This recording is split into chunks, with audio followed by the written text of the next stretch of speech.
Desigualdade social no Brasil. Estudo de ONG britânica revela que 6 brasileiros concentram a mesma riqueza que a metade da população mais pobre. E na entrevista de estúdio de hoje, nós vamos conversar sobre as causas dessa realidade. E você vai ver ainda que o subdistrito de Piedade, em Ouro Preto, recebe a segunda edição do Festival da Terra. Fique com a gente, está começando o Plano Aberto.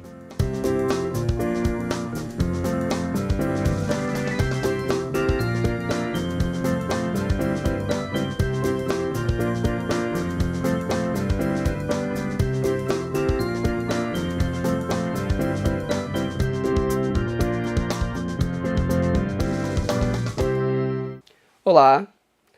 A partir da próxima segunda-feira, a comunidade de Piedade, que pertence ao distrito de Santa Rita de Ouro Preto, recebe a segunda edição do Festival da Terra, uma parceria entre a Associação dos Agricultores Familiares Locais e a Universidade Federal de Ouro Preto.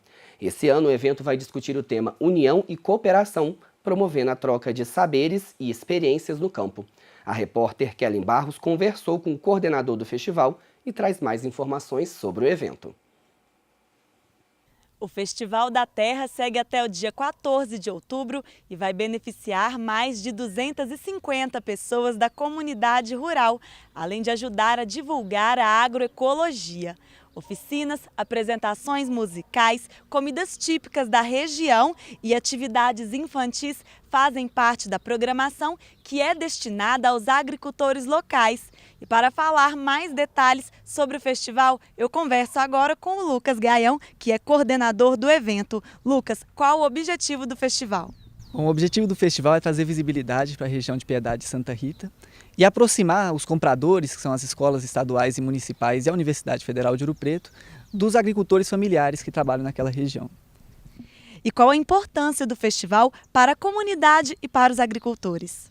Bom, a importância desse festival é para difundir os conhecimentos agroecológicos, para fortalecer essa rede de contatos, aproximando todos os agentes que participam dessas atividades com a agricultura familiar e também está resgatando a cultura deles e fortalecendo, né, o conhecimento tradicional que eles possuem no campo. E como foi pensada a programação desse ano? A programação foi voltada principalmente para os agricultores, por isso a maior parte dos cursos são voltados para a agricultura. Também falando sobre os mercados institucionais, sobre a horta comunitária que eles têm na região e o funcionamento dessa compra entre as instituições e a agricultura familiar. E como é a Semana da Criança, eu tenho uma programação especial para o público infantil, contando com apresentações musicais, com teatros, com dança, com apresentações de palhaço e brincadeiras para as crianças. E quem quiser participar, ainda estão abertas as últimas vagas. Isso, vocês podem entrar em contato no e-mail festivaldaterra@gmail.com ou no Facebook 2 Festival da Terra de Piedade. E vocês estão fazendo uma campanha de arrecadação de alimentos. Como as pessoas podem ajudar?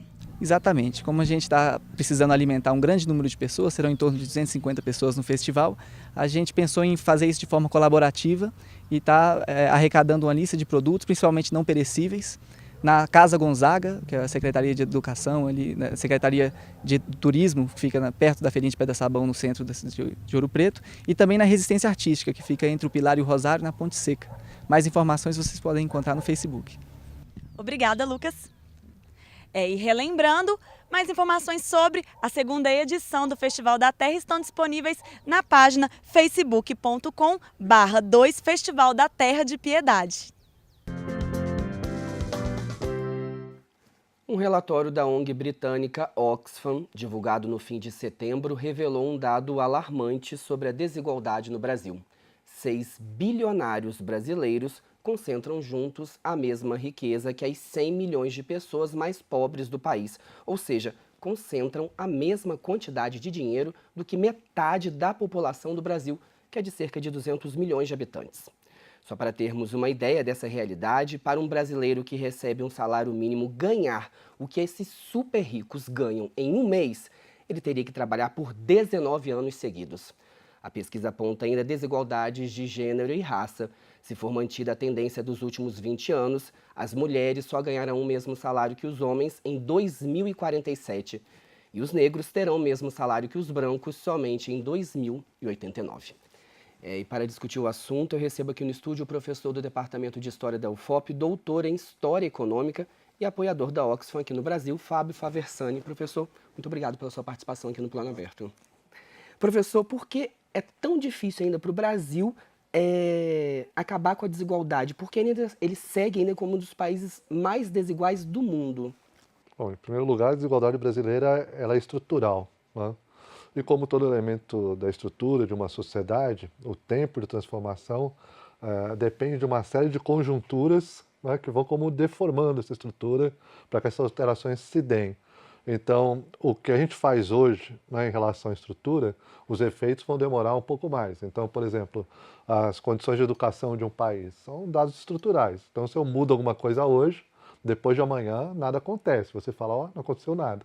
Mas esses efeitos vão se sentir depois de muito tempo. Então, a desigualdade no Brasil tem a ver com variáveis estruturais, como, por exemplo, o machismo, né, como o racismo.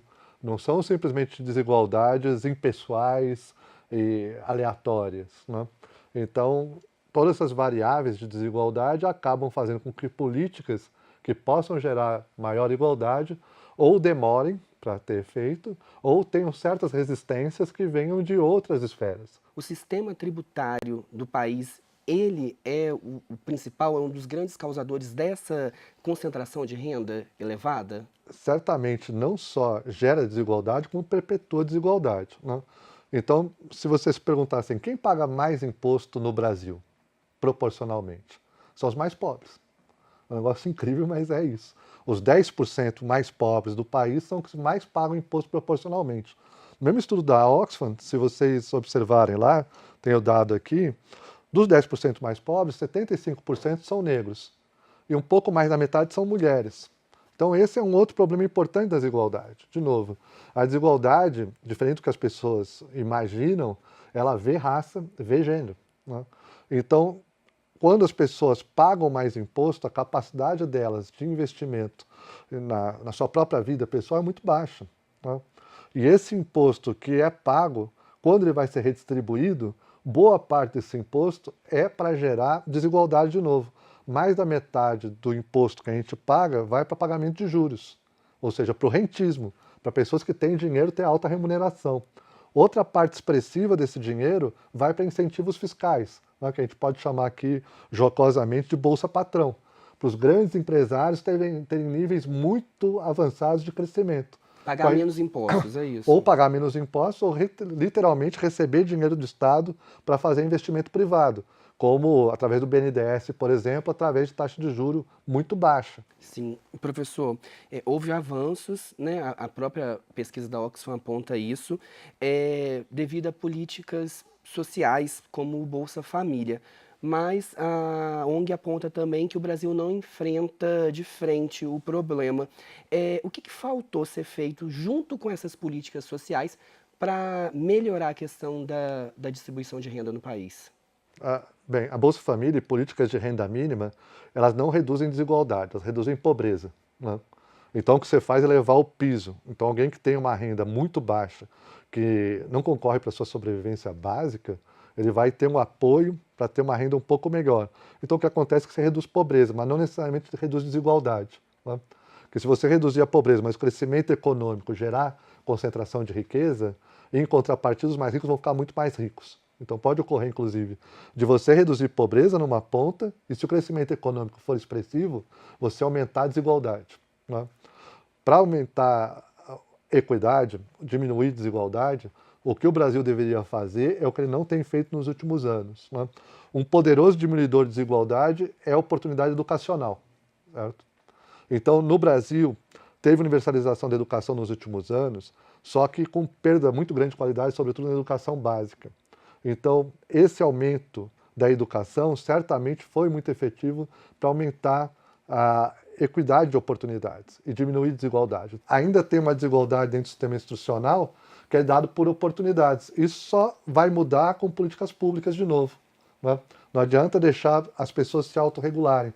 Você tem que criar políticas públicas para reduzir a desigualdade, como política de cotas, como política de financiamento da educação para indivíduos que estejam em situação de vulnerabilidade econômica, através da concessão de bolsas. Isso sim é um poderoso instrumento de redução de desigualdade. Então, quando você pensa, por exemplo, a chamada PEC do fim do mundo, né, colocou o teto de gasto para educação, colocou o teto de gasto para saúde, não colocou teto de gasto para pagamento de juros. não colocou teto de gasto para esses desembolsos do Estado que servem para favorecer as empresas para que possam ganhar mais dinheiro e assim gerar mais emprego, que aparentemente é uma política que gera mais oportunidades econômicas. O problema é transformar em sinônimo oportunidades econômicas e redução de desigualdade. Se a nossa sociedade é desigual e promove desigualdade, conforme cresce a economia, se não tiver políticas públicas, aumenta a desigualdade. Sim, a PEC é citada também no relatório da Oxfam pela diretora executiva da ONG, falando como uma medida equivocada. Eles colocam uma medida equivocada que deveria ser revista, né? Mas, por outro lado, o governo do presidente Temer afirma que a culpa nesses números, nessa desigualdade grande, é da crise econômica. E que com essas reformas em andamento, né, isso vai se equalizar, vai se resolver. E aí? Não, não vai. O governo Temer está absolutamente errado. Em primeiro lugar, a crise econômica afeta primeiro os mais pobres, isso é verdade. Então, a crise econômica tende a aprofundar a desigualdade, né? Isso se vê claramente no desemprego. Então, você pega o desemprego no Brasil hoje, está em níveis muito grandes, 14%, mas depende da faixa da população que você pega, o desemprego pode superar 50%, entre os mais jovens, entre os negros, entre os menos instruídos. Então, um fato é, a crise econômica ela gera mais desigualdade, isso é fato. Não é? Então, essa desigualdade é muito evidente, não é? Ou seja, quem tem acesso ao Estado, aos investimentos do Estado, se você acaba com as políticas públicas, são os privilegiados, são aqueles que já têm oportunidades, são aqueles que já têm chances. Será que é isso que a gente quer para o Brasil? Por que no Brasil a gente não tem imposto sobre grandes fortunas? Por que a gente não tem imposto sobre herança? Para gerar mais igualdade, como tem em muitos países do mundo afora, e isso não acabou nem com o mercado, nem com o liberalismo, não é coisa de comunista. Professor, eu queria agradecer a sua participação, nosso tempo é bem curto, muito obrigado pelo debate aqui com a gente. Obrigado pelo convite, à disposição. E no site da Oxfam você encontra o estudo completo que mostra o alto grau de concentração de renda no país. É só acessar oxfam.org.br. E na nossa página no Facebook você confere as atrações culturais do fim de semana aqui na região, facebook.com/tvufop. O Plano Aberto de hoje está terminando. É sempre muito bom ter a sua companhia. Então, até o nosso próximo encontro.